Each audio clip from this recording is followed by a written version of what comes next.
દર્શક મિત્રો, જૈન મુનિ સૂર્યસાગર મહારાજ એમનો એક વિડીયો સોશિયલ મીડિયામાં વાયરલ થયો છે અને આ જૈન મુનિ છે એ હિન્દી ભાષામાં વાત કરી રહ્યા છે અને એમની જે ભાષા છે એ એકદમ કડક અને આકરી ભાષા છે. એમણે એમ કીધું કે વડોદરા ભાજપનું સૌથી મોટું કરપ્શન સેન્ટર બની ગયું છે અને ભાજપનું આ અડ્ડો બની ગયું છે, પરંતુ ભાજપના લોકો આ વાત સમજવા તૈયાર નથી. નમસ્કાર દર્શક મિત્રો, વડોદરામાં એક જૈન મુનિના નિવેદને રાજકારણમાં ગરમાટો લાવી દીધો છે. વડોદરામાં આ વખતે 12 ઇંચ વરસાદ અને વિશ્વામિત્રી નદીના પાણી ફરી વળવાને કારણે વડોદરામાં લોકોમાં જે આક્રોશ જોવા મળ્યો એને કારણે બધા નેતાઓએ ભાગવું પડેલું.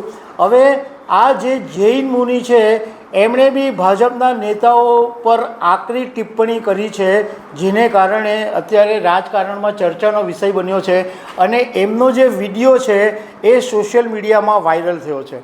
તો આના વિશે હું તમારી સાથે વાત કરીશ. મારું નામ રાજેશ શાહ છે અને તમે જોઈ રહ્યા છો ખબર છે.com. દર્શક મિત્રો, જૈન મુનિ સૂર્યસાગર મહારાજ એમનો એક વિડીયો સોશિયલ મીડિયામાં વાયરલ થયો છે અને આ જૈન મુનિ છે એ હિન્દી ભાષામાં વાત કરી રહ્યા છે અને એમની જે ભાષા છે એ એકદમ કડક અને આકરી ભાષા છે.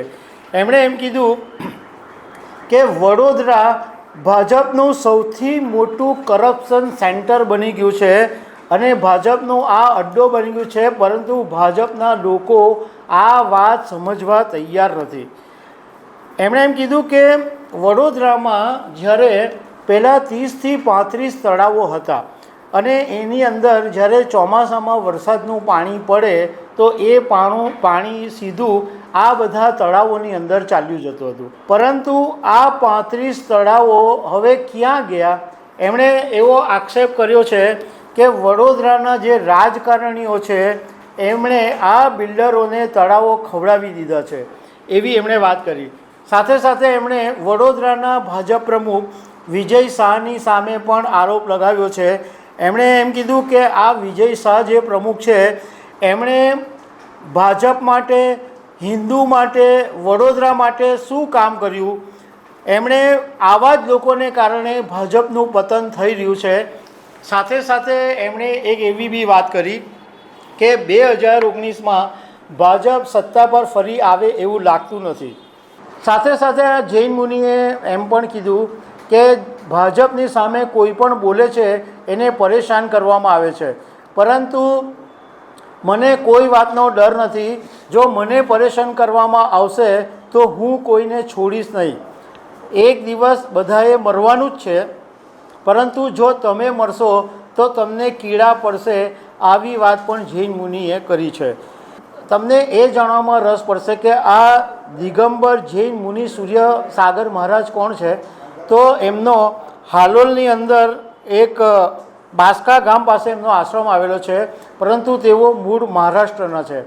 જો કે આ નિવેદન બહાર પડવા પછી જ્યારે બબાલ ઊભી થઈ ત્યારે વડોદરા દિગંબર જૈન સંઘે સ્પષ્ટતા કરી કે આ જૈન મુનિ સૂર્યસાગર મહારાજનો વ્યક્તિગત અભિપ્રાય છે અને એમના વડોદરાની અંદર કોઈ અનુયાયી પણ નથી.